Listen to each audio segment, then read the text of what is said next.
Folks, today on the Stoney Ridge Farm Channel, we're going to talk all about the entire water system. It's cold, it's wintertime, there's not a lot going on, but I think there's a lot of education to be had today. You're going to learn about the farm water system here, and hopefully you can take this information and build your perfect water system for your property, for your farm, or for your little homestead.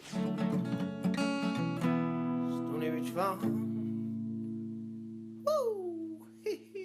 Hey there folks, this is Josh, Stoney Ridge Farmer. Welcome back to another gorgeous, freezing cold day here on the Stoney Ridge Farm. It is wintertime, and wintertime is kind of a slow time on the farm, but it gives me the opportunity to kind of reflect a little bit. And today we're going to talk about the water system here on the Stoney Ridge Farm. Hopefully this helps you. Water is one of the most integral parts of starting a farm operation, and it's often overlooked. It's as important as good fencing. So come along today as we talk about our water system here. It's interesting, it's good food for thought. We're going to go around and we're going to visit a couple different types of waterers. We're going to show you some awesome footage of this whole system being built last year. All right, folks, welcome back to the Stoney Ridge Farm Channel. This is your first time or your 50 millionth time. Please hit that like button. Consider subscribing to the channel. This is a first-generation farm in the foothills of the Blue Ridge Mountains of North Carolina, and we're starting a first-generation cattle operation. Currently, we have 50 cows. We started with 2, and we're just growing. We have about 85 acres fenced right now, with about 150 acres on the farm. We'll continue to fence this stuff. We'll continue to build more water systems, and we'll continue to take you guys along as we enjoy doing this. So this is our water system right here. This is from Lawrence Solar. This is a solar panel system. There are 8 solar panels that feed a solar well. We have a well that's underneath this insulated rock over here. We'll get you some footage of all this as I talk about it.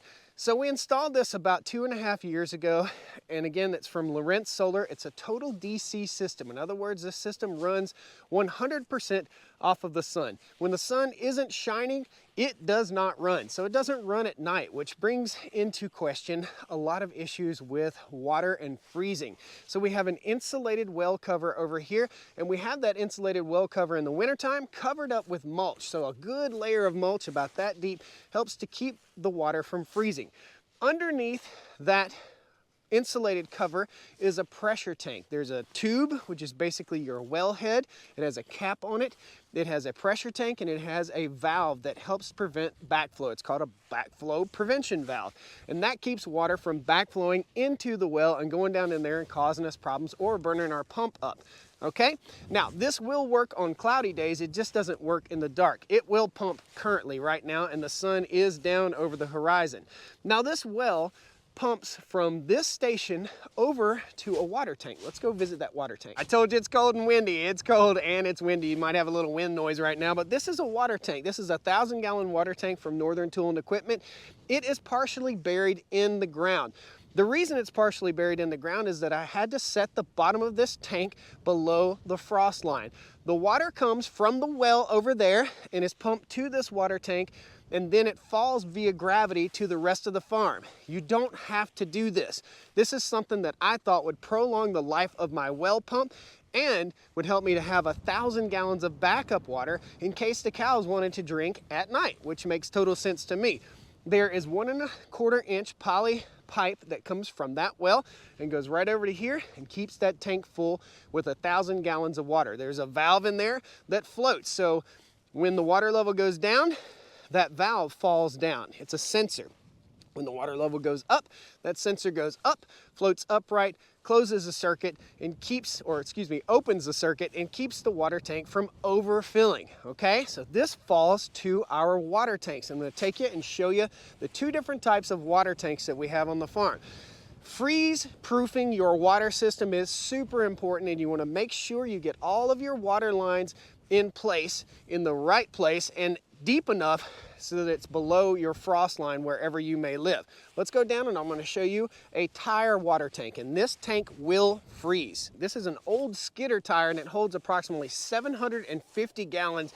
I'm going to walk you up a little bit closer and show you how this tire water tank works. So this again is an old skidder tire. I get all kinds of comments from people about, oh, your cows are going to die of cancer, blah, blah, blah. They're not, guys. This is industry standard. This is something that a lot of farms have all over the world, okay? Inside this water tank is a goldfish. Where are you, little buddy? He's hiding back there. I got a little spot, little habitat in there for him.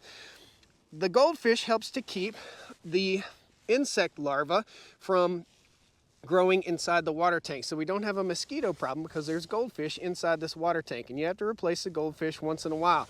You see these pieces of pipe and conduit. That is to keep a calf or a cow from getting over in the water tank. In the hot summer months, calves tend to hop over into the tank. This helps to discourage them from doing that. And right there's our little goldfish. He's a big old boy. This is called a Joby Mega Flow valve. I'll post links to all this stuff in the video description, including the solar well. This is a Joby Mega Flow valve. That valve services this tank. This tank is turned on and off right here. So here's what I used. These are for irrigation systems, or this one I think it actually says sewer, but this is for irrigation systems. We basically turn this off, pop that out, and there's a tube down in there that goes to our valve system, and the valve system is what controls turning this on and off. Now you need a way to drain this, and you'll see that in the footage. We put a drain in, the drain goes over to right here. It's trenched in, and I can pull that cap off right there, and that tank will totally drain. Really, really interesting, pretty cool setup. That is a tire water tank. If the temperatures get down below 20 degrees consistently for longer than about 8 days, we will start to see ice on this, and we'll have to bust the ice off every single morning, or we'll have to keep the tank running all the time, okay?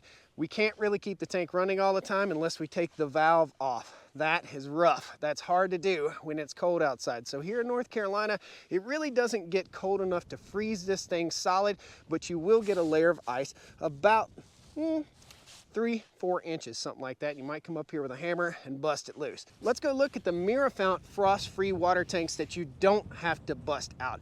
And those are really, really cool. And that's on the other side of the farm. So let's drive over there. Yeehaw! This is called a Mirafount 3390. This is a frost-free or freeze-proof-ish water tank. Now, if you live in Minnesota and it's gonna be 50 below zero, you're gonna have to get a heated water tank. They make these in a heated water tank, and they make them in a non-heated tank. And this is a non-heated. It has a tube that goes down in the ground approximately 24 inches, which helps to bring heat from underground and into this tank. Let me show you exactly what it is. So underneath here is our valve system. There's a cover right here. This is really thick. It's poly. It's really thick. It's a polymer plastic, and it has insulation in there. This is really thick, and it has insulation. This is the overflow for this thing, and these are the balls that help to insulate, okay? So we press the ball down, or the cow presses the ball down, and they're able to drink. This is probably a good curiosity for folks that aren't even farming. So the cow pushes that down. When we have young calves, this entire piece right here unbolts from 2 bolts, one there and one there, and we can take that out, and little calves can drink out of it because little calves can't push this down, okay? It's pretty easy to press down, and you can see it develops a seal. Listen. It seals on the outside edge right here. So that helps to retain the heat, and the water inside helps to retain it. It holds about 40 gallons of water, which helps to retain heat also. So there's a heat tube down under this concrete pad that pulls heat from the ground to help warm this inside, and it's insulated, so it's really thick with insulation, and you press these balls down to drink, and those are insulated. So that seals it off. In the summertime, that keeps out all of your mosquitoes and all your bug larvae. And in the wintertime, that helps to seal it off. And that's called a Mirafount 3390. Again, you can find most of these at your normal agricultural stores.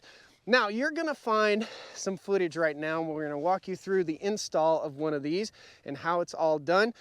The footage is gonna be of me trenching. So I trenched, our solar well is way over there. It's nearly a half a mile over there. I trenched all the way down, all the way across the driveway, and all the way up through this field. And we also have 1, 2, 3, 4, 5 of these Mirafount water systems over here. This has been an integral part of the farming here. So the way this works, and we'll back up just a little bit so you guys can see, I have 4 posts set up right here. These 4 posts, 1, 2, 3, 4, have a spring gate. This is called a spring gate, okay? There is a spring that's held in place by a hook on these critters, and all this is from Farm Fence Solutions. So simply hook those and we rotate these around. So when the cows come in the pasture, they're able to access right here. When they go to the next paddock, which would be right here, we'll just take this line loose and loop it right over and hook it there. And vice versa. We'll just keep rotating around until we've rotated the cows throughout the pasture. In the summertime, we move our cattle twice a day. In the wintertime, it just depends on how much hay and where we're at. So we had the cows leapfrogging paddock to paddock to paddock all winter long up here while we unrolled hay out onto the land. And again, that's where the regenerative farm comes into practice. We don't bring in outside fertilizer. We actually bring in carbon. So we bring in hay, we unroll the hay, we bring in minerals, and we bring in limestone. And limestone is what helps us to correct the pH of the soil. So there's a lot of information here. I can't tell you how to build a farm, but I can tell you how we set up our water system. There is an on-off valve down in here so you can turn each one of these units off. That is very important. And there's a drain at the bottom right here so you can clean it out. Every once in a while, you're gonna need to pop that drain out, do a little hand scrubbing and clean this thing out, let a little fresh water come in there. Same goes with our tire water tanks. If we keep our goldfish in there, the tire water tanks do absolutely fantastic. If the goldfish pass away or die, then they don't stay so good. And we've had some raccoon issues where raccoon will get in there and fish out one of the goldfish or two of the goldfish or all the goldfish. So that's something that's important. Guys, thanks a lot for joining me. I hope you've enjoyed all of this. I hope you've learned something from all this. Water, water, water.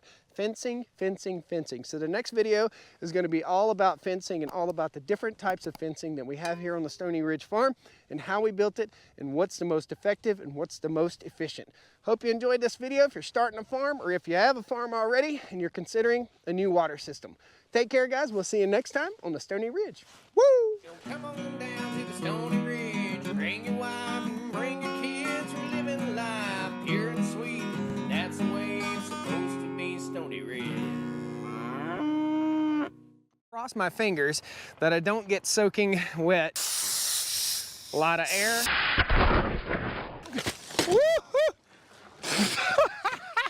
Ladies and gentlemen, this is my pet rock, Bobby.